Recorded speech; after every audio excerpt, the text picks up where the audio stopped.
Hello, welcome to Religion of Freedom. My name is Herb, and I'll be your guide for this journey down the rabbit hole. Today, we're going to talk about something that Roger had pointed out, a strange piece of anatomy over in Egypt, and here it is. And when Roger pointed it out, he didn't really say what he thought it could be. He just thought it looked like biology, from what I can remember. I can't really find the video again because, he has so many and they're so hard to really sort through. But I know he did point out this structure in one of his videos. But as usual, what I do is try to understand what these structures actually are and to see if they're connected to anything else that might be identifiable nearby. And with this particular structure, it was easy to see that it was some type of internal organ.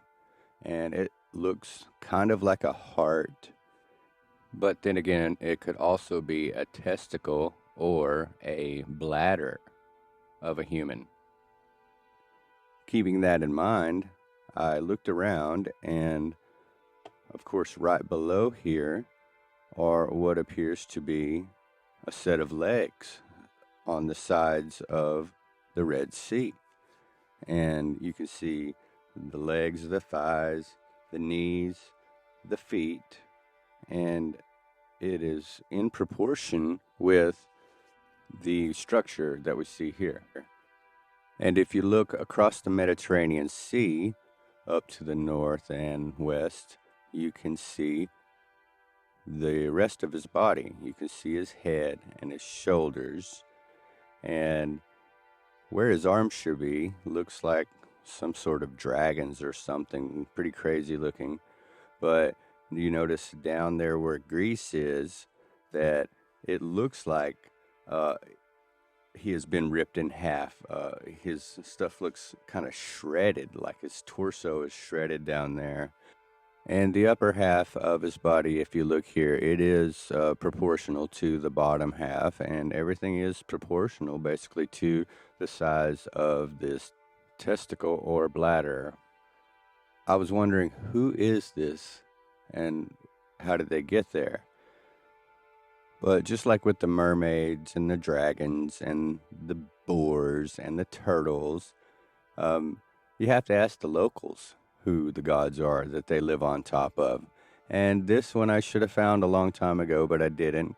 I actually now know that this is the god Uranus or Ouranos. So I'll read you a little bit from ChatGPT about Uranus. It says Uranus in Greek mythology is the primordial god of the sky. His name in Greek, Uranus, literally translates to sky or heaven.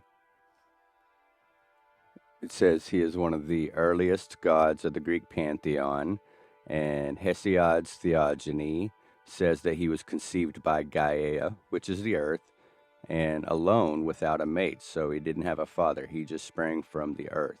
He emerged as her equal and opposite, enveloping her on all sides. And he became a couple with her and produced several offsprings, including the Titans, the Cyclops, and this other word I can't pronounce, the 100-handed ones. Uranus detested some of his monstrous children, and he wanted to keep them out of sight, so he pushed them back into Gaia's womb, and that caused her great pain, leading to one of the first conflicts in Greek mythology. She was distressed by the imprisonment of her children, and she conspired with her children to overthrow Uranus. And the youngest Titan, Cronus, took up the task. He ambushed Uranus and used a giant sickle to castrate him. The blood from the severed genitals fell onto the earth, giving birth to various creatures, including the Furies, while the genitals themselves were cast into the sea and produced the goddess Aphrodite. After his dethronement, Uranus largely faded from active participation in myths, but his legacy persisted. He prophesied that Cronus would likewise be overthrown by his own son. This set the stage for the ascension of Zeus and the eventual overthrow of the Titans in the Titanomachy. Uranus represents the vast overreaching sky in ancient cosmology. His coupling with Gaia, the Earth, symbolizes the union of heaven and earth, a foundational concept in ancient cosmogonies.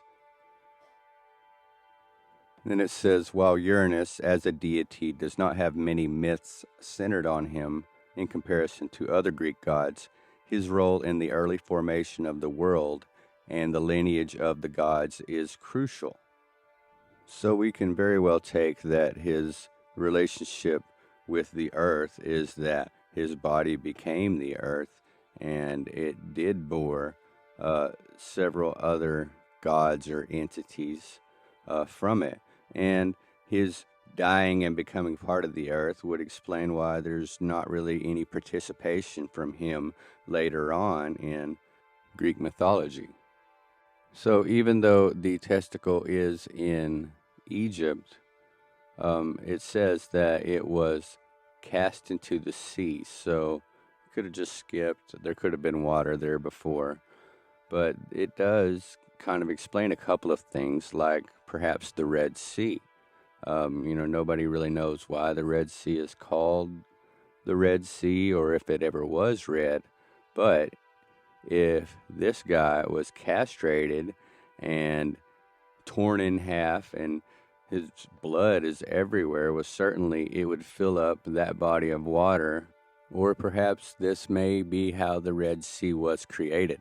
But it could have been full of blood for a long time, and then eventually the metals or whatever, everything settled down and it cleared up into a clear body of water.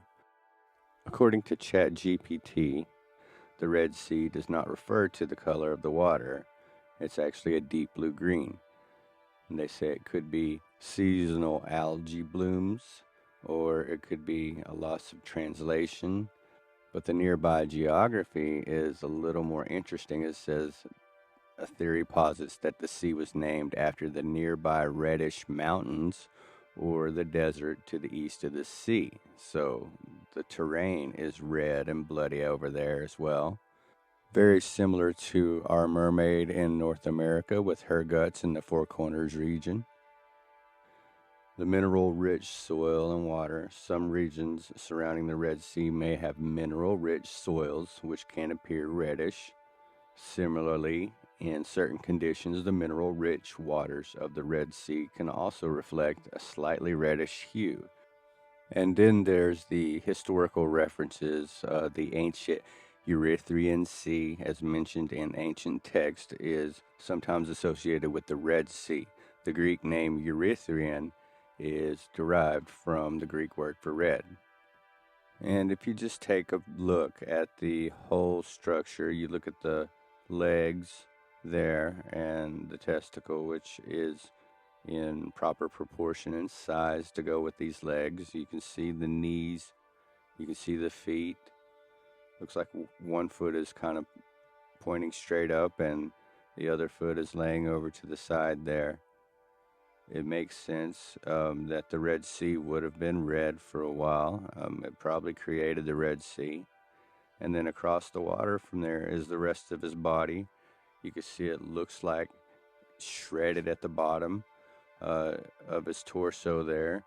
And the head, the face, the neck and the torso, and the shoulders and the rest of the body, it just all seems to be the right size to have all been together in one piece. So, in my opinion, this is the god Ouranos or Uranus. And we can mark one down for the Greek that we have found one of their gods on Google Earth. If you made it this far in the video, I appreciate you watching. I hope you found it interesting. Tell me if you agree or disagree, or if there's any other details that I may have missed. As always, I'm Herb, and this is Religion of Freedom.